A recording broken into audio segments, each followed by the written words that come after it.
எங்களை அதிகமாய் நேசிக்கின்ற அன்பு தகப்பனே, உம்மை நன்றியோடு ஸ்தோத்திரிக்கிறோம். இயேசுவின் நாமத்தில் சாமை உம்முடைய கரங்களிலே கொடுக்கிறேன். தகப்பனே, உம்முடைய வார்த்தைகளினால் அலங்கரித்து சிலுவைக்குள்ளே மறைத்து உம்முடைய வார்த்தைகள் வெளிவந்து அது எங்களுக்கு ஆசீர்வாதமாக்கி தரும்படியாய் ஆண்டவனை பிள்ளையாண்டானுக்கு பலப்படுத்தும்படியாய் உம்முடைய கரங்களிலே கொடுத்து ஜெபிக்கிறேன். நீ நடத்தும் ஆசீர்வதியும் இயேசு கிறிஸ்து நாமத்தில் பிதாவே. தேவன் இன்றும் ஜீவிக்கிறவராய் இருக்கிறார். எத்தனை பேர் ஆமென் விசுவாசிக்கிறீங்க? எங்க அப்பன் உயிரோடு இருக்கிறதுனால தான் இன்னைக்கு நாமெல்லாம் உயிரோடு இங்க அமர்ந்து இருக்கிறோம். எத்தனை பேர் ஆமென் விசுவாசிக்கிறீங்க? என் தேவன் மரித்த தேவன் அல்ல, என் தேவன் சிலுவையில் அறையப்பட்டவர் அல்ல, அவர் இன்னும் உயிரோடு இருக்கிறார், இன்னும் அற்புதங்களை செய்து கொண்டிருக்கிறார். அதனால தான் நம்ம வாழ்க்கை இன்னும் ஓடிக்கிட்டே இருக்கிறது. எத்தனை பேர் ஆமென் விசுவாசிக்கிறீங்க? சத்தமா ஒரு ஆமென் சொல்லிருங்க பார்க்கலாம். தேவன் எங்களோடு பேசுவார். எத்தனை பேர் விசுவாசிக்கிறீங்க? பேசுகிறது நான் அல்ல, எனக்கு பேச தெரியாது, முழுசா எதுவுமே தெரியாது. நான் யாரை நம்பி இருக்கிறேன்னா எங்க அப்பன் ஆவியானவரை நம்பி இருக்கிறேன். ஹல்லேலூயா.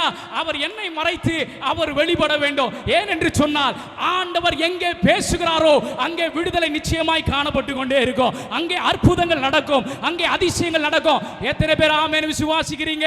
தேவன் எல்லாருக்கும் பலத்தை கொடுத்திருக்கிறார். எத்தனை பேர் ஆமென் விசுவாசிக்கிறீங்க? ஒருவேளை இந்த கால வேளையில நீங்கள் பலன் இல்லாமல் வந்திருக்கலாம், சத்துவம் இல்லாமல் வந்திருக்கலாம். ஆனால் நான் சொல்லுகிறேன், இந்த ஆராதனை முடிவதற்குள்ளாய் தேவன் சகலவற்றையும் உங்கள் சிரசின் மேல வைக்க வல்லமை படைத்தவராய் இருக்கிறார். எத்தனை பேர் ஆமென் விசுவாசிக்கிறீங்க? சத்தமா ஒரு ஆமென் சொல்லிருங்க பார்க்கலாம். உங்கள் சத்துருக்கள் வெட்கப்படும்படியாக, உங்களை எதிர்த்து நிற்கிற எல்லா வல்லமைகளும் வெட்கப்படும்படியாக சாத்தா எப்போ வெட்கப்படுவான் தெரியுமா? உங்க வாய்களை விரிவாய் திறந்து தேவனை நீங்க துதிக்க ஆரம்பித்த உடனே சாத்தான் வெட்கப்பட ஆரம்பிச்சிட்டா, உங்க சத்துரு வெட்கப்பட ஆரம்பிச்சிட்டா, உங்களை பகைக்கிறவர்கள் வெட்கப்பட ஆரம்பிச்சிட்டார்கள். ஏன் என்று சொன்னால் நீங்கள் துதிக்கும் பொழுது தேவனுடைய வல்லமை புறப்படுகிறதா இருக்கிறது. நீங்கள் துதிக்கிற வேளையிலே தேவனுடைய அக்கினி இறங்குகிறதா இருக்கிறது. அது உங்க மேல மாத்திரம் இல்லை, நீங்கள் வைத்திருக்கிற எல்லாவற்றின் மேலும் தேவனுடைய வல்லமை இறங்குகிறதா இருக்கிறது. விசுவாசிக்கிறவங்க சத்தமா ஒரு ஆமென் சொல்லிருங்க பார்க்கலாம். ஹல்லேலூயா. தேவனுடைய வல்லமை, அவருடைய அபிஷேகமானது நம் சிரசை மாத்திரம் நிரப்புவது அல்ல, அது நம்முடைய ஆசீர்வாதங்கள் மேல நிரப்புகிறதா இருக்கிறது. எத்தனை பேர் ஆமென் சொல்றீங்க? உங்களுக்கு உங்க பிள்ளைகள் மேல, உங்க சந்ததியின் மேல நீங்க தேவனுடைய கரத்தை வைக்கணும்னு ஆசைப்படுங்க. ஏசாயா தீர்க்கதரிசன புஸ்தகம் 48ஆம் அதிகாரம் 10வது வசனத்தை ஒருவர் வாசியுங்கள். இதோ இதோ உன்னை புடமிட்டேன், ஆனாலும் வெள்ளியை போல அல்ல, உபத்திரவத்தின் குகையிலே உன்னை தெரிந்து கொண்டேன் என்று ஆண்டவர் சொல்லுகிறார். உன்னை புடமிட்ட, ஆனா வெள்ளியை போல அல்ல, உபத்திரவத்தின் குகையிலிருந்து ஆண்டவர் உன்னை தெரிந்தெடுத்திருக்கிறார் என்று வசனம் சொல்லுகிறது. எத்தனை பேர் விசுவாசிக்கிறீங்க? தேவன் நம்மளை எங்கிருந்து தெரிந்தெடுத்திருக்கிறான்னு சொன்னா உபத்திரவத்தின் நடுவில் இருந்து, உபத்திரவத்தின் குகையிலிருந்து, பாடுகள் மத்தியிலிருந்து தேவன் என்னை தெரிந்தெடுத்தார். எத்தனை பேர் விசுவாசிக்கிறீங்க? சத்தமா ஒரு ஆமென் சொல்லுங்க. நாம உலகத்துல வாழும்போது சந்தோஷமா இருக்கும் பொழுது தேவனை ஒருத்தரும் தேடி இருக்க மாட்டோம், ஒருத்தரும் தேவனை பற்றி அறிந்திருக்க மாட்டோம். என்னைக்கு உடைந்து உட்கார்ந்தமோ, என்றைக்கு அழுதமோ, என்றைக்கு பிறரால புறக்கணிக்கப்பட்டமோ, அன்றைக்கு தான் அந்த நிலைமையில தான் தேவன் உங்களையும் என்னையும் தெரிந்திருக்கிறார். எத்தனை பேர் ஆமென் விசுவாசிக்கிறீங்க? ஹல்லேலூயா, ஹல்லேலூயா. தேவனுடைய அன்பு எங்கே விளங்கினது என்று சொன்னால் உபத்திரவத்தின் குகையில நாம் இருக்கும் பொழுதுதான் அப்பாவுடைய அன்பை நாம் தெரிந்து கொண்டோம். எத்தனை பேர் அப்படி தெரிஞ்சுக்கிட்டீங்க? சத்தமா சொல்லிருங்க பார்க்கலாம். ஹல்லேலூயா. நம்ம சந்தோஷமா இருக்கும் பொழுது தேவனை ஆராதிப்பது கூட கொஞ்சம் யோசிப்போம். நம்ம நல்லா இருக்கிறோம், நம்ம சந்தோஷமா இருக்கிறோம், நம்ம என்னத்தை ஆராதிக்கிறது இல்லையா? ஆனா துக்கமா வந்துட்டா பாருங்க, சபைக்கு ஓடி வந்து புலம்புறதும், அழுவுறதும், ஓடுறதும், ஓடி வர்றதும். ஆனால் ஆண்டவர் சொல்லுகிறார், உபத்திரவத்தின் குகையிலிருந்து நான் உன்னை தெரிந்து கொண்டேன், உபத்திரவத்தின் மத்தியிலிருந்து நான் உன்னை தொடர்ந்து கொண்டேன். நீ முடக்கப்பட்ட நிலைமையில் இருக்கிறவாய், அந்த இடத்திலிருந்து நான் உன்னை தெரிந்து கொண்டேன் என்று ஆண்டவர் சொல்லுகிறார். ஒரு வெள்ளி, தங்கம் இதெல்லாம் பார்த்தீங்கன்னா அதை எப்படி புடமிடுவாங்கன்னா நல்லா அனல் வச்சு, நல்லா தீயை வச்சு கொளுத்தி அதை அப்படியே உருக்கிடுவாங்க. அந்த மாதிரி இருக்கிற ஒரு சூழ்நிலையில தான் தேவன் நம்மளை தெரிந்தெடுத்து கொண்டு வந்தார். எத்தனை பேர் ஆமென் விசுவாசிக்கிறீங்க? அப்பா சும்மாலாம் நம்ம கொண்டு வரல. நாம யோசிக்கிறோம் இல்லையா, நம்முடைய உபத்திரம், நம்ம சுற்றிலும் இருக்கிற நெருக்கப்படுகிற இந்த சூழ்நிலை மத்தியிலே ஒருத்தருடைய கரம் உங்களுக்கு நேராய் நீட்டப்பட்டது, ஒரு ஆணிகள் பாய்ந்த கரம் உங்களுக்கு நேராய் நீட்டப்பட்டது, ஒரு ரத்தம் உங்களுக்கு நேராய் சிந்தப்பட்டது. ஏனென்று சொன்னால் அதன் நடுவிலிருந்து ஆண்டவர் என்னை தெரிந்தெடுத்தார், அதன் நடுவிலே தேவன் என்னை உருவாக்கினார், அதன் நடுவிலிருந்து அவருடைய கரம் நீட்டப்பட்டு என்னை மேல தூக்கி கொண்டு வந்தார். எத்தனை பேர் அல்லேலூயா சொல்றீங்க? சத்தத்தை உயர்த்தி அல்லேலூயா சொல்லுங்க பார்க்கலாம். உபத்திரவத்தின் நடுவில் தான் தேவன் நம்மளை தெரிந்தெடுக்கிறவராய் இருக்கிறார். சந்தோஷமா ஊரை சுத்தும் போதெல்லாம் ஆண்டவருக்கு நம்ம தேடவே மாட்டோம். ஆனால் என்னைக்கு தேவனுடைய சமூகத்தில் ஒருவனை சொன்னால் உபத்திரவம் ஃபுல்லாக வரும்பொழுது, நம்மளை சுற்றிலும் நெருக்க வரும்பொழுது, குகையின் அனுபவம் நம்ம வாழ்க்கையில் வரும்பொழுது, ஒரு கரம் நீட்டப்பட்டு ஆண்டவர் சொல்லுகிறார், அங்கிருந்து உன்னை நான் தூக்கி எடுத்திருக்கிறேன் என்று ஆண்டவர் சொல்லுகிறார். ஹல்லேலூயா, ஹல்லேலூயா. அப்போ நாம நினைக்க கூடாது தேவன் நம்மளை சும்மா அப்படிலாம் இல்லை. இந்த உலகத்தில் எந்த மனுஷனும் உங்கள் வாழ்க்கையில் செய்ய முடியாத காரியங்களை ஆண்டவர் செய்திருக்கிறார். எத்தனை பேர் ஆமென் விசுவாசிக்கிறீங்க? நீங்கள் உங்கள் வாழ்க்கையில் தனிப்பட்ட வாழ்க்கையை யோசிச்சு பாருங்க. இந்த உலகத்தில் எந்த மனுஷனும் மாற்றி அமைக்க முடியாத விஷயங்கள் எல்லாம் தேவன் மாற்றி அமைத்திருக்கிறார். ஹல்லேலூயா. இன்னும் மாற்றி அமைக்கலன்னு நினைக்கிறீங்களா? அதுக்கு தேவனுடைய வார்த்தை உங்களுக்கு நேராக வந்து கொண்டிருக்கிறது. ஹல்லேலூயா, ஹல்லேலூயா. தேவன் காலங்களையும் சமயங்களையும் அப்படியே மாற்றுகிறவராய் இருக்கிறார். எத்தனை பேர் ஆமென் என்று விசுவாசிக்கிறீங்க? உபத்திரவத்தின் குகையிலிருந்து நான் உன்னை கொண்டு வந்தேன் என்று ஆண்டவர் சொல்லுகிறார். ஆனால் உபத்திரத்தின் குகையில தான் தேவன் நம்மளை உருவாக்குகிறவராக இருக்கிறார். எத்தனை பேர் ஆமென் விசுவாசிக்கிறீங்க? ஒன்றுமே இல்லாத அந்த சூழ்நிலையில், முடக்கப்பட்ட அந்த சூழ்நிலையில், இருள் இருக்கிற அந்த சூழ்நிலையில், நம்ம எங்கே போவோன்னு தெரியாத அந்த சூழ்நிலையில், பயத்தின் மத்தியில் நீங்கள் இருக்கிற அந்த இடத்திலிருந்து ஆண்டவர் உங்களை தெரிந்தெடுத்து வைத்திருக்கிறார். ஹல்லேலூயா, ஹல்லேலூயா. நம் வேதத்தில் பார்க்கிறோம், தாவீதை குறித்து நாம் பார்க்கிறோம். தாவீது சவுலுக்கு பயந்து ஓடி போகிறார். ஏன்னா சவுல் என்னன்னா தாவீதை கொலை செய்ய வேணும். சவுல் அவனுடைய பையனை கூப்பிட்டு, யோனத்தானை கூப்பிட்டு சொல்கிறார், இந்த தாவீது உயிரோடு இருக்கிற வரைக்கும் உன்னால் ஒன்றுத்தையும் செய்யவே முடியாது, அவன் செத்தே ஆகணும், அவன் செத்தாதான்டா நீ உன்னுடைய ராஜ்யபாரம் நிற்கும்னு சொல்கிறாங்க. எத்தனை மனுஷங்க நம்மளை பார்த்து சொல்லியிருக்காங்க, இவன் வழங்கவே கூடாது, இவன் வளரவே கூடாது, இவன் எதை தொட்டாலும் ஒன்றும் நடக்கவே கூடாது, நான் எப்படி இவனை பார்க்குறோனோ அப்படியே இவன் இருக்கணும். எப்படிங்க? எப்படி நம்மளை பார்க்குறாங்களோ அப்படியே காலமுல்லாம் இருக்கணும்னு சொல்லி யார் நினைப்பா? சுற்றி இருக்கிற எல்லாரும் நினைப்பாங்க. சவுல் அதை தான் நினைத்தான் தாவீதை பார்த்து, எப்படியாவது அவனை கொண்டு போட்டுறணும்னு நினைச்சான். ஆனால் நடந்தது என்ன தெரியுமா? எடுத்து வாசிப்போம். 1 சாமுவேல் 22வது அதிகாரம் 1வது வசனத்தை வாசிப்போம். தாவீது அவ்விடத்தை விட்டு தப்பி அதுல்லாம் என்னும் கெபிக்கு போனான். அதை அவன் சகோதரரும் அவன் தகப்பன் வீட்டார் அனைவரும் கேட்டு அங்கே அவனிடத்திற்கு போனார்கள். அப்போ தாவீது மிகவும் பயந்து போய், மிகவும் ஒடுக்கப்பட்டு, என்ன செய்யறதுனே தெரியாம யோனத்தான் வந்து சொல்லிட்டான், ஓடி இருப்பா, இல்லைன்னா என் தகப்பன் உன்னை கொண்டு போட்டுவார் சொன்னவன் இவன் ஓட ஆரம்பிக்கிறான். எங்க போகிறதுன்னு தெரியாம அதுல்லாம் என்னும் ஒரு கெபிக்குள்ளாக, ஒரு குகைக்குள்ளாக போய் ஒளிந்து கொள்கிறான். அடுத்த வசனத்தை வாசிப்போம். ஒடுக்கப்பட்டவர்கள் கடன்பட்டவர்கள் முறுமுறுக்கிறவர்கள் யாவரும் அவனோடு கூடிக்கொண்டார்கள். அவன் அவர்களுக்கு தலைவனானான். இந்த பிரகாரமாக ஏறக்குறைய 400 பேர் அவனோடு இருந்தார்கள். அப்போ தாவீது சவுலுக்கு பயந்து ஓடி தெரிந்து கொள்ளப்பட்ட இடம் என்னதுங்க? சத்தமா சொல்லுங்க. எங்கே போனார்? அரண்மனைக்கு போனாரா? எங்கே போனார்? நல்லா பேசணும். நான் பிரசங்கம் போன எப்போவுமே யாராவது பேசணும்னு எதிர்பார்ப்பேன். எங்கே ஓடி போனார்? குகைக்குள்ள ஓடி போனார். ஏன் ஓடி போனார்? உயிர் பயம். உயிர் பயம். இதுக்கு மேலே ஓடுறதுக்கு இடம் இல்லை. இதுக்கு மேலே எங்கே போய் உதவி கேட்கணும்னு தெரியல, என்ன பண்ணுறதுன்னு தெரியல. அதனால் இருக்கிற ஒரே இடம் என்னது? சத்தமாக சொல்லிடணும் சபை. என்னது? குகை. குகையில் போனால் என்ன வந்துடும்? பாதுகாப்பா இருந்துடலாம், யார் கண்ணிலையும் படாம இருந்துடலாம். இன்னைக்கு அநேகர் நம்மளுடைய வாழ்க்கையில் அப்படிதான் இருக்கிறோம். பிரச்சனைகள் வரும்பொழுது ஓடி ஓடி ஓடி ஓடி திரிந்து கொண்டிருக்கிறோம். நமக்கு ஏதாவது ஒரு இடம் அடைக்கலமா இருக்குமான்னு பார்க்கிறோம். அங்க போய் நம்மளை மறைத்து கொள்வதற்காக விரும்புகிறோம், நம்மளை ஒழித்துக் கொள்வதற்காக விரும்புகிறோம். ஆனால் ஆண்டவருடைய வார்த்தை சொல்லுகிறது, அப்படிப்பட்ட இடத்திலிருந்து தான் நான் உன்னை தெரிந்து எடுத்துக்கிறேன் என்று ஆண்டவர் சொல்லுகிறார். ஹல்லேலூயா, ஹல்லேலூயா. தாவீது ஓடி போய் அதுல்லாம் என்னும் குகைக்குள்ளாய் கெபிக்குள்ளாய் ஓடி போய் ஒளிந்திருக்கிறான். அவனோடு இருந்தவர்கள் எப்படிப்பட்டவர்களா இருக்கிறாங்க தெரியுமா? நான் ஏன் இதை சொல்றேன்னா, குகைக்குள்ள தேவன் எப்படிப்பட்ட அனுபவம் இருக்கிற மனிதர்களை வைத்திருக்கிறான்னு சொல்றேன் பாருங்க. ஒடுக்கப்பட்டவர்கள், கடன்பட்டவர்கள், முறுமுறுக்கிறவர்கள் யாவரும் அவனோடு கூடி கொண்டார்களாம். அப்போ எந்தெந்த இடத்துல ஒடுக்கப்பட்டு இருக்கிறாங்களோ, எங்கெங்கெல்லாம் மிதிக்கப்பட்டார்களோ, என்னென்ன காரியங்கள் அவமானப்பட்டார்கள், அப்படிப்பட்ட மனிதர்கள் எல்லாம் தாவீதினிடத்துல போய் எங்கே சேர்ந்தாங்க? ஒரே இடத்துல குகையில சேர்ந்தார்கள். அவர் எல்லாருக்கும் தாவீது என்னவா மாறினான்? தலைவனாய் மாறினான். எத்தனை பேர் விசுவாசிக்கிறீங்க? நீங்கள் குகைக்குள்ள இருக்கும் பொழுது ஆண்டவர் உங்களை உருவாக்குவது மட்டுமல்ல, உங்களை தலைவர்களாய் ஏற்படுத்துகிற இடமும் எங்க தான் இருக்கிறது? குகைக்குள்ள தான் இருக்கிறது. உங்களை உயர்ந்த இடத்துல கொண்டு போகிற இடம் எங்க இருக்கிறது? தெரிந்து கொள்ளப்பட்ட இடம் எங்க இருக்கிறது? குகைக்குள்ள தான் இருக்கிறது. ஹல்லேலூயா! எத்தனை பேருக்கு விளங்குதுங்க? புரியுங்க? மாத்திர சத்தமா ஒரு ஆமென்னு சொல்லிருங்க பார்க்கலாம். இன்னும் சத்தத்தை உயர்த்தி சொல்லுங்க பார்க்கலாம். சங்கீதங்களின் புஸ்தகம் 107வது அதிகாரம் 14வது வசனத்தை வாசிப்போம். மரண இருளிலும் இருந்து அவர்களை வெளிப்பட பண்ணி அவர்கள் கட்டுகளை அறுத்தார். அப்ப குகைக்குள்ள இருந்த ஆண்டவர் வெளியே கொண்டு வரும்பொழுது எப்படி இருக்கிறது? மரண கண்ணிகள் எல்லாவற்றையும் உடைத்தெறிந்து, மரண கட்டுகளை ஆண்டவர் உடைத்தெறிந்து நம்மளை வெளியே கொண்டு வருகிறவராய் இருக்கிறார். எத்தனை பேர் ஆமென் விசுவாசிக்கிறீங்க? சத்தமா ஒரு ஆமென் சொல்லிருங்க பார்க்கறா. குகை என்பது புடமிடப்படுகிற ஒரு இடமா இருக்கிறது. புடமிடப்படுகிற இடம் என்ன? நம்மளை உருவாக்குற இடமா இருக்கிறது.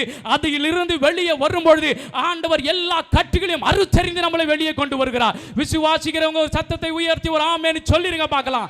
ஹல்லேலூயா! ஹல்லேலூயா!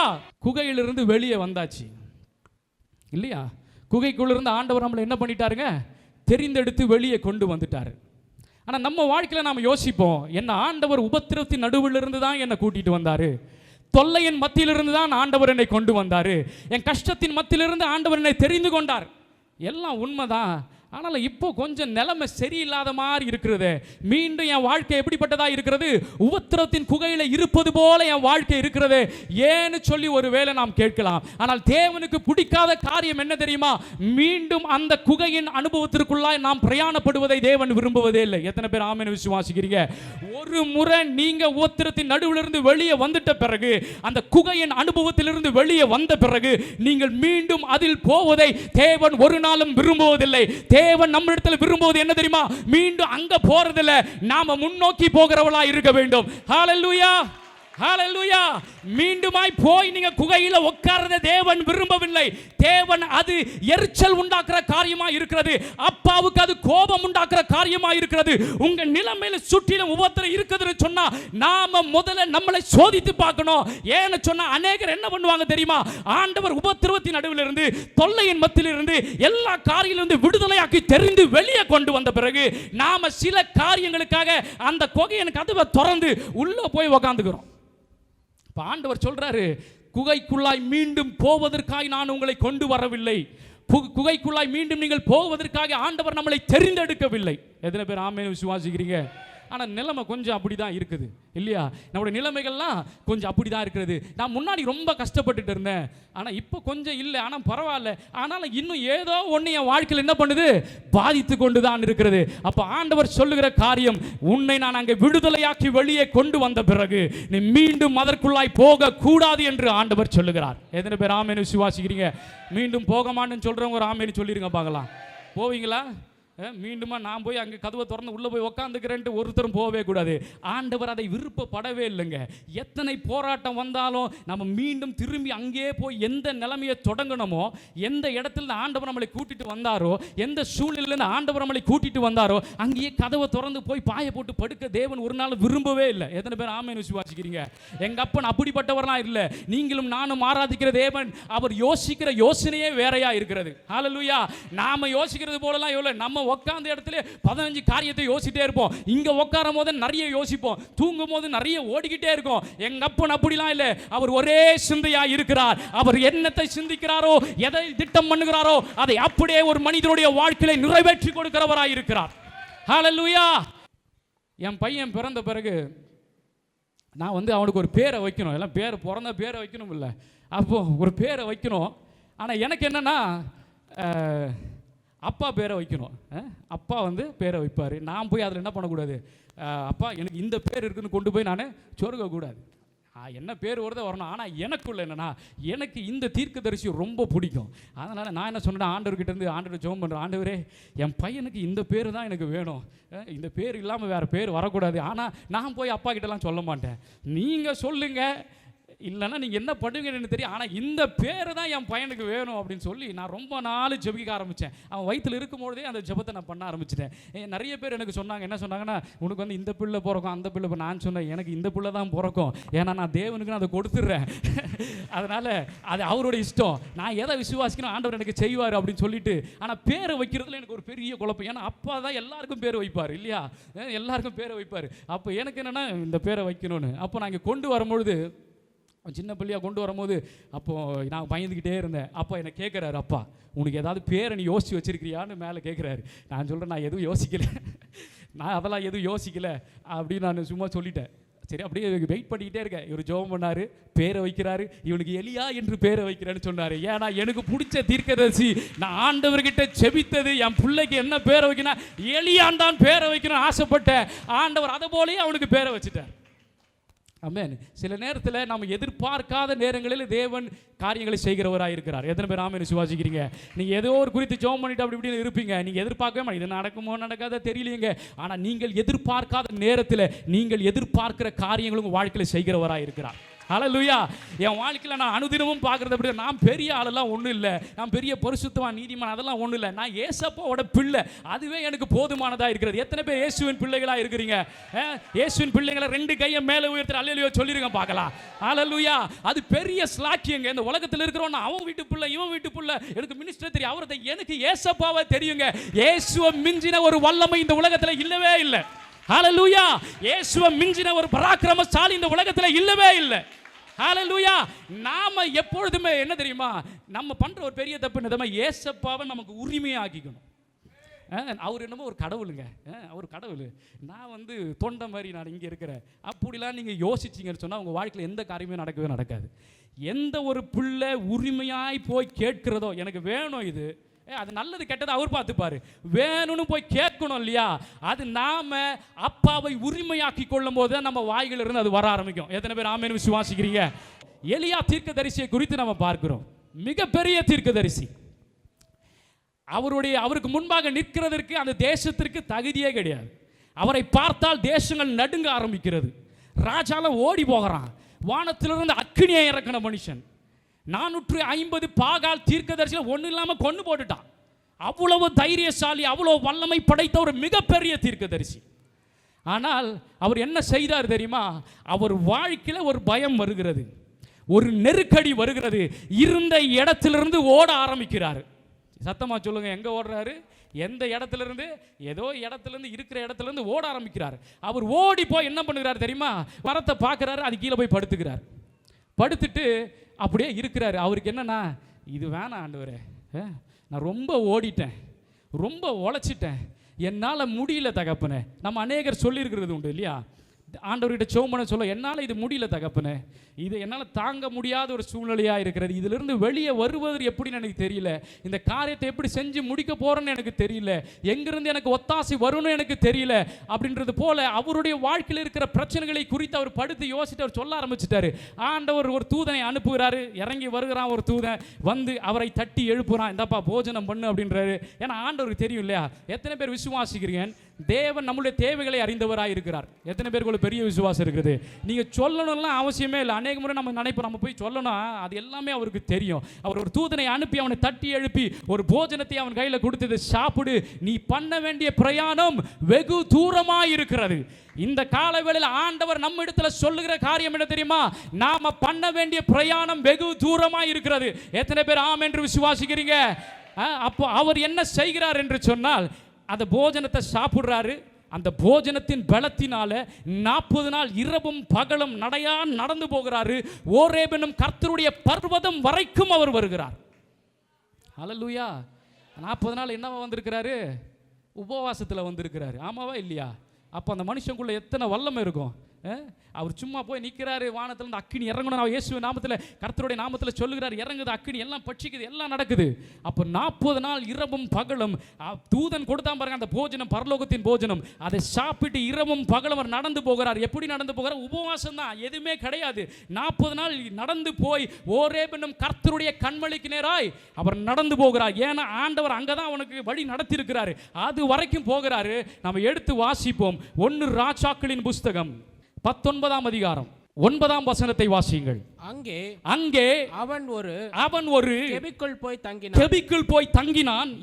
இதோ கர்த்தருடைய வார்த்தை அவனுக்கு உண்டாகி அவர் எலியாவே இங்கே உனக்கு என்ன காரியம், எலியாவே உனக்கு இங்கே என்ன வேலைன்னு ஆண்டவர் கேட்கிறார். எலியாவை தேவன் போஜனம் கொடுத்து 40 நாள் அவன் உபவாசத்தில் நடந்து போனது, ஓரேபினம் கர்த்தருடைய பர்வதம் வரைக்கும் போனது எல்லாம் சரிதான். ஆனால் அவன் மீண்டுமாய் போய் கெபிக்குள்ள குகைக்குள்ள தன்னை ஒளித்து கொண்டபடினால் தேவனுக்கு கோபம் வந்தது. அவன் மிகப்பெரிய தீர்க்கதரிசிதான், ஆனால் கெபிக்குள்ள போனதுனால தேவனுக்கு கோபம் வந்தது. அவர் கேட்கிறாரு, எலியாவே உனக்கு இங்கே என்ன வேலைன்னு ஆண்டவர் கேட்கிறார். இன்றைக்கு தேவன் நம்மளை பார்த்து கேட்கிற காரியம் என்ன தெரியுமா? நான் உன்னை உபத்திரவத்தின் குகையிலிருந்து மீட்டு கொண்டு வந்து விட்டேன்.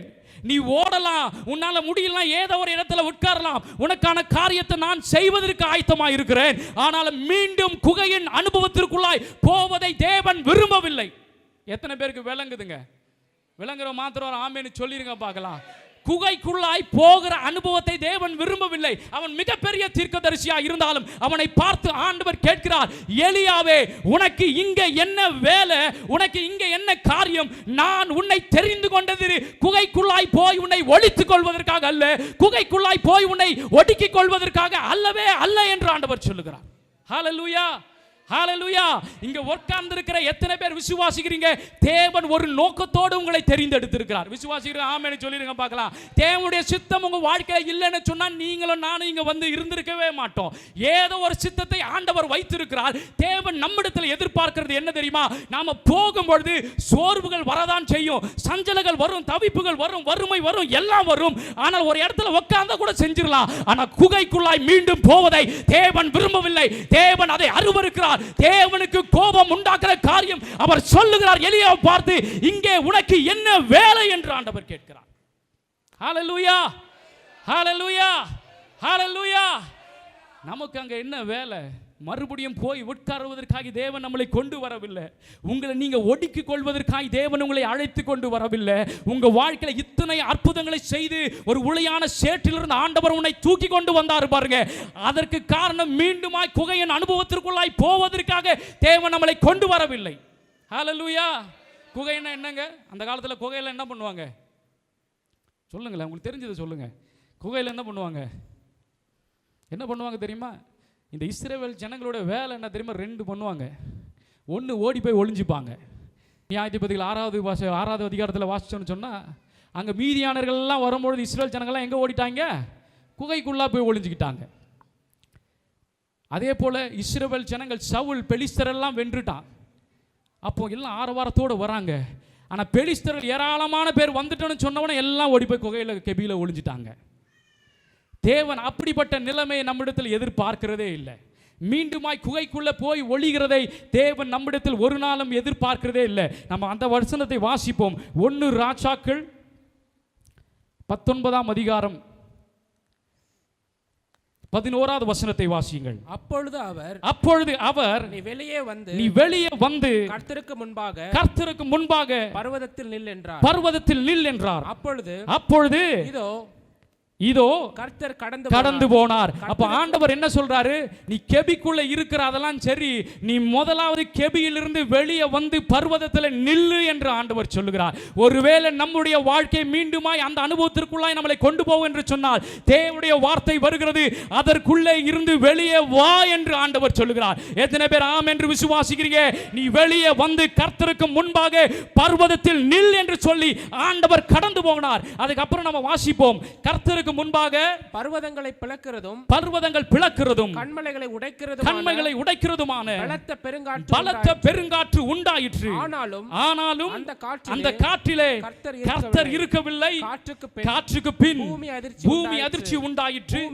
பூமி அதிர்ச்சியிலும் கர்த்தர் இருக்கவில்லை. பூமி அதிர்ச்சிக்கு பின் அக்கினி உண்டாயிற்று. அக்கினியிலும் கர்த்தர் இருக்கவில்லை. அக்கினிக்கு பின் அமர்ந்த மெல்லிய சத்தம் உண்டாயிற்று என்று வசனம் சொல்லுகிறது. தேவன் எதை விளக்கி காண்பித்தார் தெரியுமா? நீ சாதாரண ஒரு மனுஷியை பார்த்து பயந்து உன்னை எங்கிருந்து கொண்டு வந்தனோ அங்கே போய் ஒளிந்து கொண்டாய், என்னுடைய வல்லமையை பார் என்பதை எலியாக்கு முன்பாக ஆண்டவர் திஷ்டாந்தரமாய் பண்ணி காட்டினார். எத்தனை பேர் ஆம் என்று விசுவாசிக்கிறீங்க? நீ அவனை பார்த்து பயப்படுவதல்ல, அவனை காட்டிலும் பயங்கரமானவர் நான் என்பதை தேவன் எலியாவுக்கு காண்பித்து கொடுத்தார். ஹalleluya. பெருங்காற்று வீசினது, பூமி அதிர்ச்சி உண்டானது, எந்த மனுஷனால பண்ண முடியுமா? அக்கினி பிரவாகித்து வந்தது, எந்த மனுஷனால பண்ண முடியுமா? எலியா யாரை பார்த்து பயந்தானோ அந்த மனுஷனால பண்ண முடியுமா? இது எல்லாம் யாராலும் செய்ய முடியாது. என் அப்பன் இயேசு ஒருவரால மாத்திரம்தான். ஹalleluya, ஹalleluya. இது எல்லாவற்றுக்கும் பின்பாக அப்பாவுக்கு அவ்வளவு கோபம் இருந்தாலும் ஆண்டவர் மெல்லிய சத்தத்தில் அவனோடு பேசுகிறார். அடுத்த வசனத்தை வாசிப்போம். அதை எலியா கேட்டபோது, தன் சால்வையினால் முகத்தை மூடிக்கொண்டு வெளியே வந்து கெபியின் வாசலில் நின்றான். அப்பொழுது இதோ எலியாவே, இங்கே உனக்கு என்ன காரியம் என்கிற சத்தம் அவனுக்கு உண்டாயிற்று. கெபிக்குள்ள ஒரு சத்தம் கேட்கப்படுது. ஆண்டவர் கேட்கிறாரு. ரொம்ப நேரம் பார்த்துக்கிட்டே இருந்திருப்பாரு, இவன் என்ன பண்ணிக்கிட்டு இருக்கான். எலியா அப்படியே அமைதியாக உட்காந்து பயந்துக்கிட்டே இருந்திருப்பாரு. இதெல்லாம் என்ன நடக்க போகுது, ஏது நடக்க போகுது ஒன்றும் தெரியல. தலை மேலே இவ்வளோ பெரிய வெள்ளம் ஓடிக்கிட்டு இருக்குன்னு ஆண்டவர் அப்போ சொல்கிறாரு, உனக்கு இங்கே என்னப்பா வேலைன்னு கேட்குறாரு. அவன் மறுபடியும் சொல்கிறான், இதெல்லாம் இருக்குது, அதெல்லாம் இருக்குது, அதெல்லாம் சரி, நீ முதல்ல குகையை விட்டு வெளியே வா அப்படின்னு சொல்கிறாரு. அவருடைய அற்புதங்களும் அவருடைய வல்லமைகளை அவனுக்கு முன்பாக காண்பித்து கொடுத்து மீண்டுமாய் கேட்கிறார், உனக்கு இங்கே என்ன வேலைன்னு ஆண்டவர் கேட்கிறார். அப்போ எலியா எல்லா காரியத்தையும் சொல்கிறாரு. எலியா தேவன் தெரிந்து கொண்டதுக்கு எது தெரியுமா? அவன் ராஜாக்களை அபிஷேகம் பண்ணுகிறவனாக இருக்கிறான். எத்தனை பேர் ஆமென் விசுவாசிக்கிறீங்க? அவன் தீர்க்கதரிசிகளை எழுப்புகிறவனாக இருக்கிறான். ஹalleluya. அவன் தான் போறான், எலிசாவை கொண்டு வந்து அவனுடைய இடத்துல வச்சுட்டு போறாரு. தேவன் அழைத்த நோக்கத்துக்கு விரோதமாக நாம என்ன பண்ணுகிறோம்னு சொன்னா, நாம போய் குகையில நல்லா உட்காந்துக்கிறோம். சில வேளைகள் என்ன நடக்கும் தெரியுமா? நாம ஒரு இடத்துல இருக்க ஆரம்பிச்சிட்டோம்னு சொன்னா, ஏதோ ஒரு பிரச்சனை நடுவில் இருக்கிறோம்னு சொன்னா, அது போக போக போக நமக்கு பழகிறோம். இது பரவாயில்ல, இது டெய்லி என் வாழ்க்கையில் நடக்குது தாங்க, இது தினமும் என் வாழ்க்கையில் வருது, இதெல்லாம் எனக்கு தெரியும்னு சொல்லி பழகிடுவோம். ஆனால் ஆண்டவர் சொல்லுகிறாரு, அப்படி நான் உன்னை அழைக்கவில்லை, உன்னை நான் தெரிந்து கொண்டதுக்கு, ராஜாக்களை அபிஷேகம் பண்ணுவதற்காக, தேசங்களை அசைப்பதற்காக, தீர்க்க தரிசிகளை அபிஷேகம் பண்ணுவதற்காக நான் உன்னை உளையான சேற்றிலிருந்து தூக்கி எடுத்து வந்தேன் என்று ஆண்டவர் சொல்லுகிறார். ஹalleluya, ஹalleluya. அப்போ நமக்கு ஒரு பெரிய காரியம் இருக்கும். சரி, ஓகே, நான் என் ஆண்டவர் உபத்திரத்தின் குகையிலிருந்து என்னை கொண்டு வந்துட்டார். சரி, ரைட், நான் மீண்டும் எனக்கு என்ன உபத்திரத்தின் குகையில் போவதற்கு எனக்கு விருப்பமே இல்லை. யாராவது விருப்பப்படுறீங்களா? மீண்டும் இருந்த நிலைமைக்கு போகணும்னு யாராவது விருப்பப்படுறீங்களா? ஒருத்தருக்கு அந்த நிலைமை இல்லை. ஆனாலும் நான் ஜெபிக்கிறேன், உபவாசிக்கிறேன், எல்லா காரியங்களும் நான் செய்கிறேன். எத்தனை பேர் விசுவாசிக்கிறீங்க? விசுவாசித்து ஜெபிக்கும் பொழுது எல்லாம் நடக்கும். எத்தனை பேர் ஆமென் விசுவாசிக்கிறீங்க? ஒரு காரியத்தை நாம் விசுவாசித்து நம்ம வாய்களெல்லாம் அறிக்கையிட்டால் எல்லாம் நடக்கும். ஆமாவா இல்லையா சொல்லுங்கள் பார்ப்போம். கொஞ்சம் நீங்கள் என்ன பண்ணணும், இப்போது என் கூட பேசணும், சரிங்களா? அப்போது நாம் விசுவாசித்து ஆண்டவரிடத்தில் ஒரு காரியத்தை நம்ம கேட்கும்பொழுது நடக்குமா நடக்காதா? அப்பயே நிறைய காரியம் நடக்கவே இல்லை. சத்தமாக சொல்லுங்க. விசுவாசம் இல்லை. அப்போ விசுவாசம் இல்லாமே நம்ம ஜெபிக்கிறோமா? அப்படி இல்லை இல்லையா? நம்ம விசுவாசிக்கிறோம், ஏதாவது ஒன்று நடக்கணும் இல்லையா? சும்மா போய் யாராவது உள்ள ரூமில் சாத்திக்கிட்டு ஆண்டவரே இது நடக்குமா தெரியல. விசுவாசம் இருக்கிறதுனால நீங்கள் உள்ளே போய் ஜெபிக்கவே ஆரம்பிக்கிறீங்க. ஆமாவா இல்லையா? இல்லைனா போய் யாராவது ஒரு ஆள்கிட்ட சொல்லியிருக்கலாம் இல்லையா? எத்தனை பேருங்க மனுஷங்கிட்ட நிறைய போய் சொல்லிட்டு இருப்பீங்க? இல்லை தேவன்கிட்ட சொல்கிறவங்க எத்தனை பேராக இருக்கிறீங்க? கையை தூக்கி காட்டுங்க. நீங்களாம் யார் மனுஷங்கிட்ட சொல்லுவீங்களா, தேவன்கிட்ட சொல்லுவீங்களா?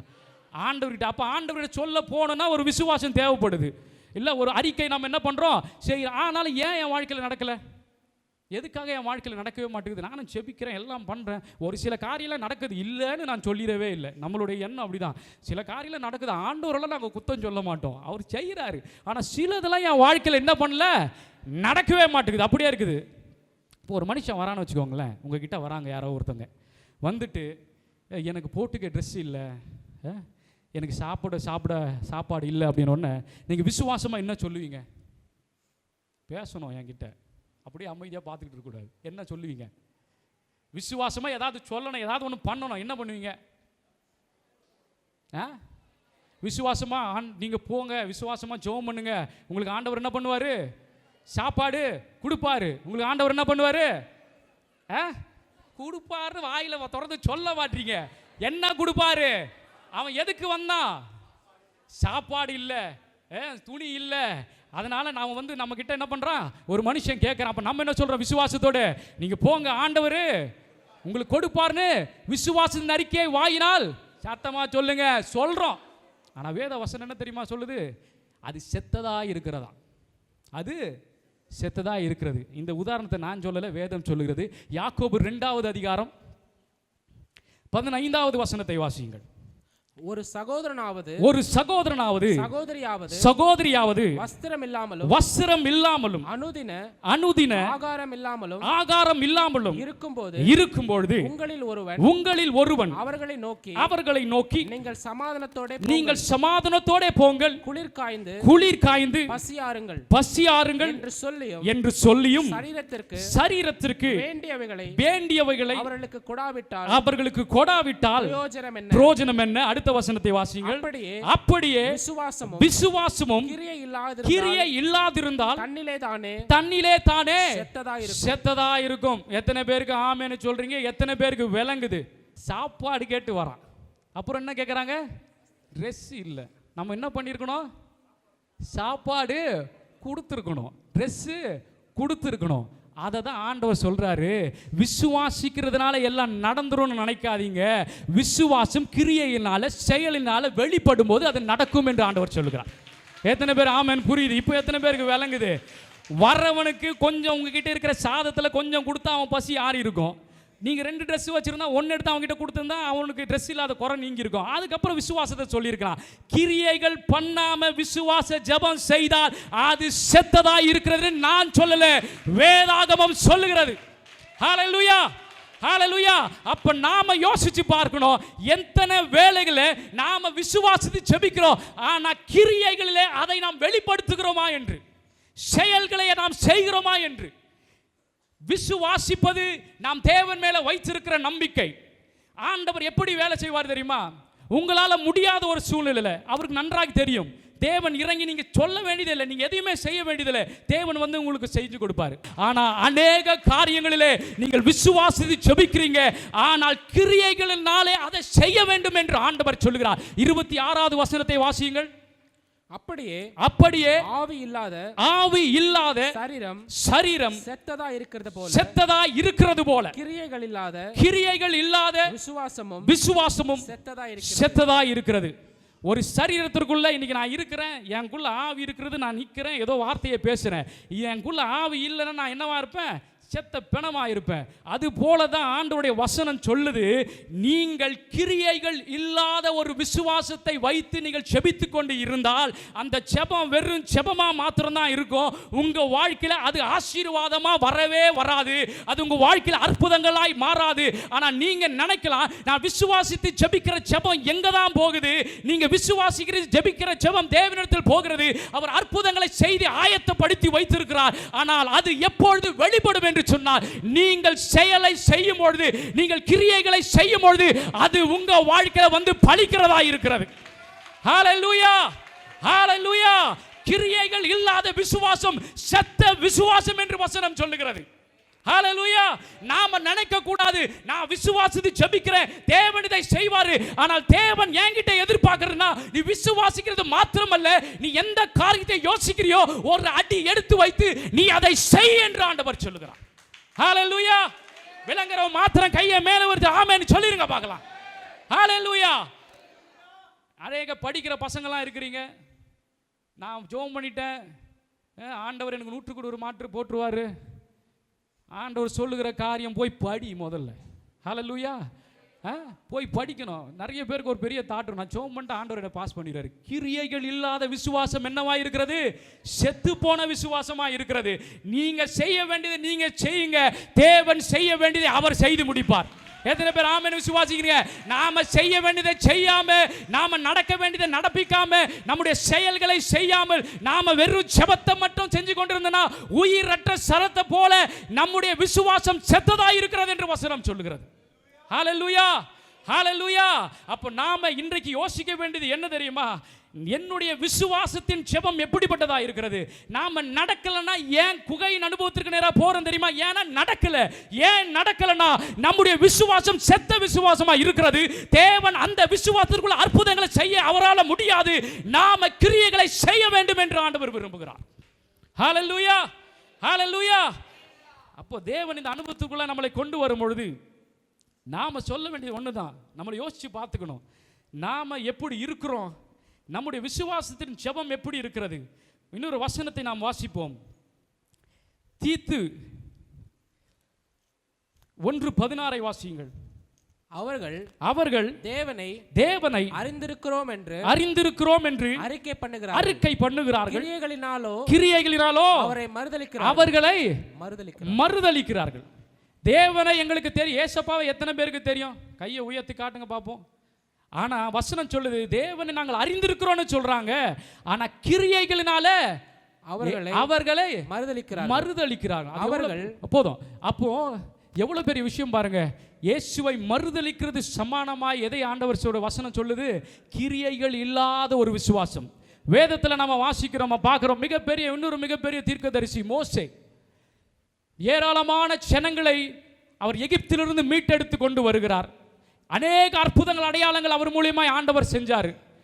எல்லாரையும் கூட்டி கொண்டு வருகிற அவர் முன்பாக சமுத்திரம் இருக்கிறது, எல்லாம் அடைக்கப்பட்டு இருக்கிறது. ஜனங்கள் எல்லாம் ஒரு பக்கம் முறுமுறுத்து கொண்டிருக்கிறார்கள். பார்வோனுடைய சேனை பின்னாடி வந்துகிட்டு இருக்குது. வாழ்வா சாவா, நடக்குமா நடக்காதா, போவோமா மாட்டோமா, இல்லை மறுபடியும் அடிமையா போயிடுவோமான்னு தெரியல யாருக்கும். ஆனால் மோசே ஆண்டவரை பார்த்து ஒரு காரியம் சொன்னார். எடுத்து வாசிப்போம். யாத்ராகமத்தின் புஸ்தகம் 14. அவர் ஜனங்களை பார்த்து ஒரு வார்த்தை சொல்றாரு.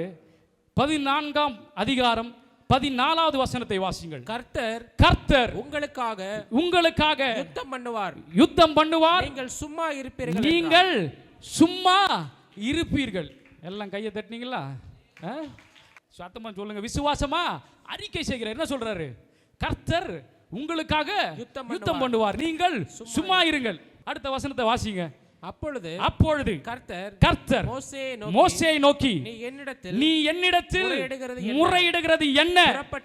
புறப்பட்டு போங்கள் என்று இஸ்ரவேலருக்கு சொல்லு என்று சொன்னான். என்கிட்ட நீ முறையிடுகிறது என்ன என்று ஆண்டவர் கேட்கிறார்.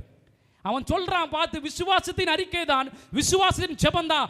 கர்த்தர் உங்களுக்காக யுத்தம் செய்வார், நீங்கள் சும்மா இருங்கன்னு சொல்றாரு. இப்படி திரும்பி பார்க்கறான். ஆண்டவர் சொல்றாரு, நீ என்கிட்ட முறையிடுகிறது என்ன? இஸ்ரவேல் ஜனங்களை புறப்பட்டு போ என்று கட்டளையிட்டு சொல்றாரு. அப்போ இங்க மோசேயோட விசுவாசம் எப்படியா இருக்கிறது? செத்து போன ஒரு விசுவாசம் போல இருக்கு. ஆனா ஆண்டவருக்கு என்ன வந்துருச்சு? கோவம் வந்து, என்கிட்ட நீ ஏன் அழுதுகிட்டு இருக்கிற? நீ புறப்பட்டு போக வேண்டியதுதான் உன்னுடைய வேலையா இருக்கிறது. சும்மா இருப்பதற்காக தேவன் நம்மளை அழைத்து கொண்டு வரவில்லை. அவர் தெரிந்தெடுப்பதற்கு காரணம் உட்கார்ந்து சும்மா இருக்கிறதுக்காக இல்ல, செயல்களை கிரியைகளை நடப்பிக்க வேண்டும் என்று ஆண்டவர் சொல்லுகிறார். ஹalleluya. வழி எப்படி போகணும்ன்றதெல்லாம் உங்க கவலை இல்லை. வழியை அவர் உண்டாக்குவார். போக வேண்டியது, செயல்களை செய்ய வேண்டியது யாரா இருக்கிறோம்? நாம இருக்கிறோம். தேவன் வந்து நம்மளை தூக்கி கொண்டு போய் அங்க வைப்பார் என்றது விசுவாசம் இல்ல. நீங்கள் ஒரு காரியத்தை எடுத்து வைங்க, செய்து முடிப்பது அவராய் இருக்கிறார். ஹalleluya, ஹalleluya. எத்தனை பேருக்குள்ள பெரிய விசுவாசம் இருக்கிறது? செயல்களை செய்கிற விசுவாசம் இருக்கணும். சும்மா இருக்கிற விசுவாசம் இருந்தா ஆண்டவர் என்ன சொல்லுவாரு? உனக்கு இங்க என்ன வேலைன்னு கேட்பாரு. அடுத்தது, நீ என்கிட்ட ஏன் சொல்லிக்கிட்டே இருக்க? நிறைய ஜெபங்களுக்கு ஏன் பதில் வரும் தெரியுமா? நாம எதையுமே செய்யறது இல்ல, வெறும் ஜெபத்தை மட்டும் செய்கிறோம். விசுவாசிக்கிற ஜெபம் செய்கிறோம், வாயினால் அறிக்கை செய்கிறோம். ஆனா வசனம் அழகா சொல்லுது, அது செத்ததா இருக்கிறது. நீங்கள் என்றைக்கு செயலை செய்ய ஆரம்பிக்கிறீர்களோ, என்றைக்கு முயற்சி பண்ண ஆரம்பிக்கிறீர்களோ, என்றைக்கு காலை எடுத்து வைக்கிறீர்களோ, அன்றைக்கு தான் அது முழுமையான ஆசீர்வாதத்துக்குள்ளாய் போகிறதா இருக்கிறது. ஹalleluya, ஹalleluya. அப்போ மோசே பெரிய தீர்க்கதரிசி தான். ஆண்டவருக்கு முன்னாடி பெரியவன் சின்னவன் ஒண்ணும் கிடையாது. அவருக்கு தேவை செத்த விசுவாசம் அல்ல, வைராக்கியம் உள்ளதா இருக்கணும், கிரியைகளை நடப்பிக்கிறதா இருக்கணும். ஹalleluya. அடுத்த வசனத்தை வாசிப்போம். 16வது வசனத்தை. நீ உன் கோலை ஓங்கி உன் கையை சமுத்திரத்தின் மேல் நீட்டி சமுத்திரத்தை பிளந்து விடு. அப்பொழுது இஸ்ரவேல் புத்திரர் சமுத்திரத்தின் நடுவாக வெட்டாந்தரையில் நடந்து போவார்கள். அவன் வேலை பெரிய வேலை எல்லாம் இல்லை. நாம நினைக்க கூடாது என்னுடைய காரியம் பெருசா இருக்குது, ஆண்டவர் செயலை செய்ய சொல்லிட்டாரு, கிரியைகளை நடப்பின்னு சொல்லிட்டாரு, அப்போதான் நடக்கணும் வேத வசனம் சொல்லுது. ஒருவேளை இது எல்லாத்தையும் நம்ம ஒண்ணுமே வேலை இல்லை, பெரிய சமுத்திரம் இருந்தாலும் பரவாயில்ல, கையில் இருக்கிற கோலை நீட்ட கூட முடியலன்னா அது செத்த விசுவாசமா இருக்கிறது. ஆண்டவர் மோசேயை பார்த்து சொல்லுது, நீ போய் கடலை இப்படி பிளப்பான்னு சொல்லல, உன் கையில் இருக்கிற கோலை நீட்டு, உனக்கு முன்பா இருக்கிற சமுத்திரம் இரண்டாய் பிளந்து உங்களுக்கு வழியை விடும் என்று ஆண்டவர் சொன்னார். ஹalleluya. அதுதான் செயல். தேவன் நம்மிடத்தில் பெரிய காரியத்தை இல்ல, சின்ன காரியத்தை எதிர்பார்க்கிறாரு. உங்க வாழ்க்கையில பிசினஸ் பண்ணலாம், வேலை செய்யலாம், இல்ல எந்த காரியத்துக்கு வேணா ஜெபிக்கலாம். நீங்க என்ன முயற்சி எடுத்தீங்க என்பதை ஆண்டவர் எதிர்பார்த்து கொண்டிருக்கிறார். நீங்கள் அதற்காக ஒரு படியை எடுத்தாவது வைத்தீங்களா, இல்ல சும்மா உட்கார்ந்து ஜெபித்து நான் விசுவாசிக்கிறேன் என்று சொல்லி சும்மா இருந்தோமா என்பதை ஆண்டவர் கவனித்துக் கொண்டிருக்கிறார். அப்படி நம்ம சும்மாவே இருந்தோம்னா நம்ம மீண்டும் எங்க போறோம்? புகையின் அனுபவத்திற்குள்ளாய் போகிறோம். நம்ம வாழ்க்கை ஏன் குகைக்குள்ள போகுதுன்னு சொன்னா நடக்கல. அதனால நான் மறுபடியும் போய் அங்க உட்காந்துக்கிறேன். ஏன்னா அது ரொம்ப அடைக்கலமா இருக்குது. சின்ன இடமா இருந்தாலும் பரவாயில்ல, இங்க நான் ஒளிஞ்சிக்கிறேன், எதை பத்தி நான் யோசிக்கிறது இல்லை. ஆனா ஆண்டவர் சொல்றாரு, இங்க உனக்கு என்ன வேலை? இங்கிருந்து நீ வெளியே வா. வெளியே வந்தபடி உன் விசுவாசம் வெறும் விசுவாசமும் அல்லாமல், செத்து போன விசுவாசமும் அல்லாம செயல்களை செய்யி, கிரியைகளை நடப்பி, நான் உன்னோடு கூட இருந்து வழி இல்லாத இடங்களிலே வழிகளை ஆயத்தப்படுத்துவேன் என்று ஆண்டவர் சொல்லுகிறார். ஹalleluya, ஹalleluya. எத்தனை பேர் விசுவாசிக்கிறீங்க? இப்போ இனி நம்ம ஜெபிக்கும் பொழுது வெறும் ஜெபம் மட்டும் இல்லை, ஏதாவது ஒரு காரியத்தை செய்யும் போது அதுக்கு ஒரு படி எடுத்து வைக்கணும். அது உங்களால் முடியாத காரியமாக கூட இருக்கலாம். நீங்கள் யோசிச்சு பார்த்தீங்கன்னா, இது நான் ஒரு பெரிய வீடு கட்டணும்னா இவ்வளோ செலவாகும் போல, ஒரு படி எடுத்து வைங்க. ஆண்டவர் அதை செய்ய வல்லமுள்ளவராக இருக்கிறார். எத்தனை பேர் ஆமென் விசுவாசிக்கிறீங்க? ஒரு பெரிய பிஸ்னஸ் பண்ணணும் நீங்கள் யோசிக்கிட்டே இருப்பீங்க. ஆனால் ஆண்டவர் வார்த்தை சொல்ல, நீ விசுவாசி ஜெபம் பண்ணுறதுலாம் சரி, நான் அதெல்லாம் உருவாக்கி வச்சுட்டேன், ஆனால் செயலில் வரவே வராது. நீங்கள் எப்பொழுது காலை எடுத்து வைக்கிறீங்களோ, செயல் திட்டத்தை எப்பொழுது செய்ய ஆரம்பிக்கிறீங்களோ, அப்பொழுது தேவனுடைய அற்புதங்கள் வாழ்க்கையை வருவதை உங்களால் பார்க்க முடியும். ஹalleluya. முடிக்கிறது அவர்தான், தொடங்கிறது கூட முடியலன்னா அப்புறம் என்னங்க நம்ம கிறிஸ்தவர்களா இருக்கிறோம்? ஒரு காரியத்தை செய்யறதுக்கு பயப்படுறோம்னு சொன்னா ஆண்டவர் பாப்பாரு, இப்படிப்பட்ட பயம்தான் கோலிங்க, நீ போய் குகையில உட்காருன்னு சொல்லிடுவாரு. ஆனால் ஆண்டவர் அதை விரும்பப்படல. எடுத்து கால வையின்னு ஆண்டவர் சொல்றாரு. செயலை விசுவாசம் செய்ய ஆரம்பி என்று சொல்றாரு. தொடங்கிறது நீயா இருக்கலாம், முடிக்கிறது தேவாதி தேவனாய் இருக்கிறார். ஹalleluya. வேதத்துல இன்னொரு மனிதனை குறித்து நாம பார்க்கிறோம். நம் முற்பிதாக்களில் ஒருவரான ஈசாக்கை குறித்து.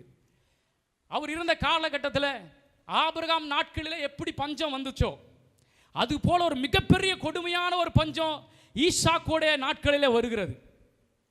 அவன் என்ன பண்ணியிருப்பான்னு நினைக்கிறீங்க? எடுத்து வைத்துக் கொள்ளுங்கள்.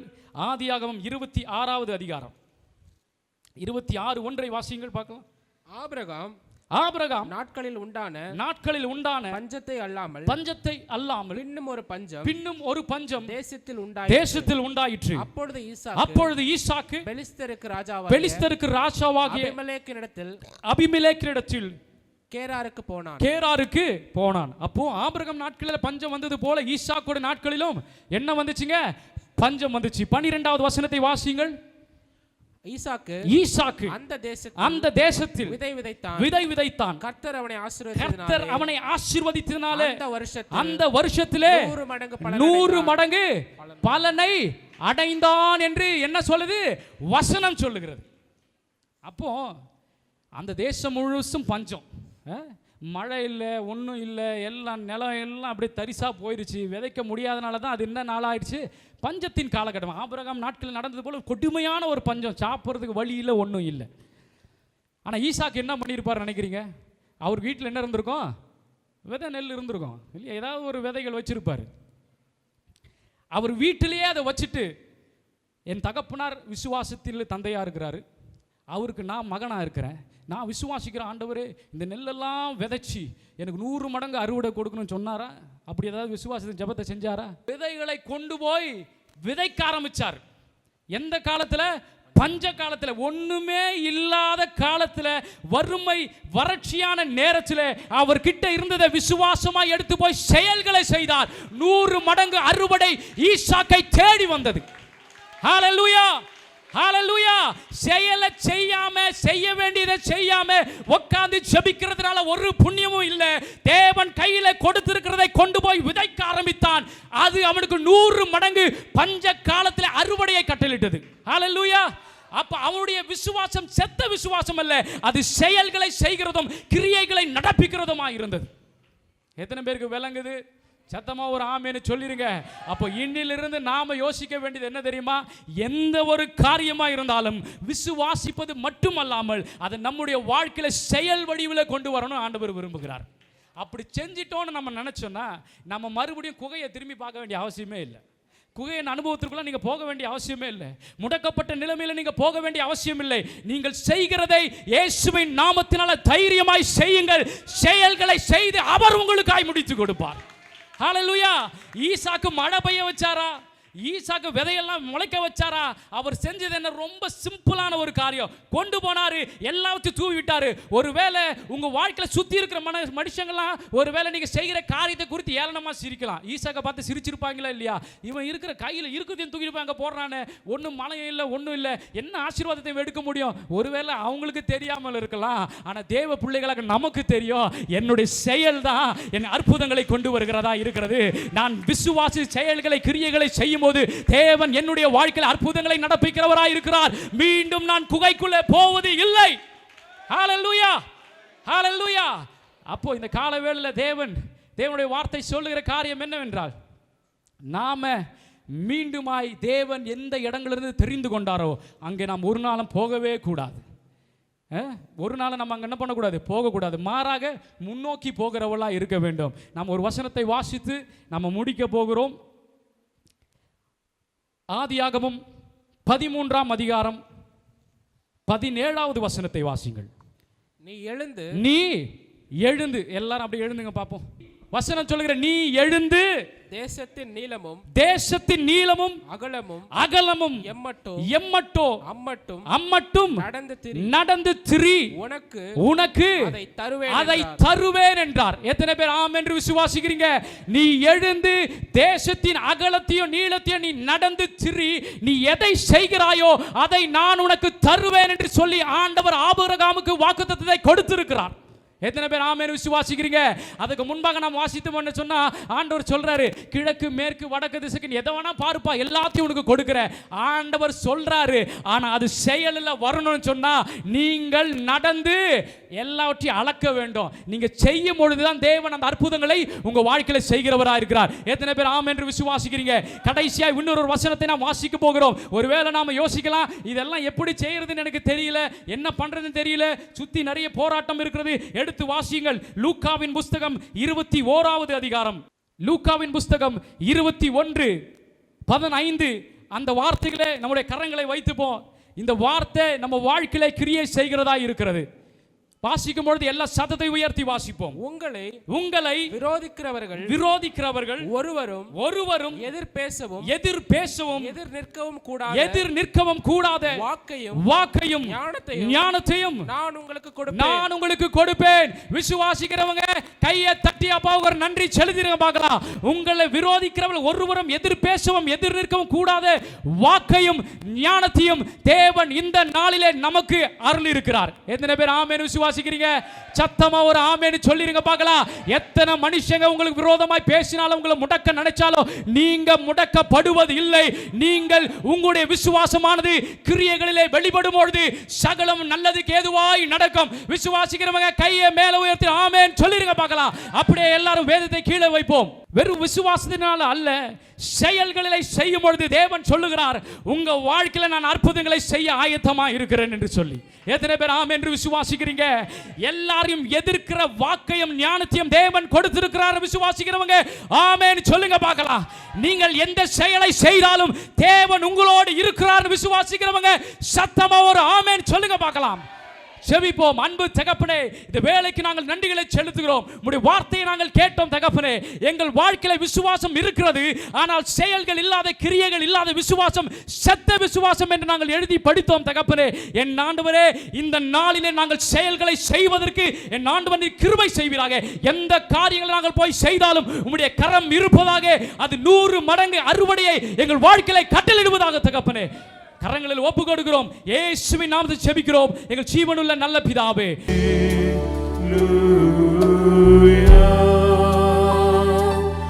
ஞாயிறு ஆராதனையில் கலந்து கொள்ளுங்கள். முதலாம் ஆராதனை காலை 6 மணிக்கு, இடம் தூய பேதுரு ஆலயம், செம்மன்பேட்டை. இரண்டாம் ஆராதனை அப்போஸ்தலர் தீர்க்கதரிசன மகா சபை, ஈஞ்சம்பாக்கம், பெத்தேல் நகர், சென்னை 115. நேரம் காலை 9 மணி முதல். தீர்க்க தரிசன தேவ செய்தி போதகர் என் சாது பால் சுவாமி.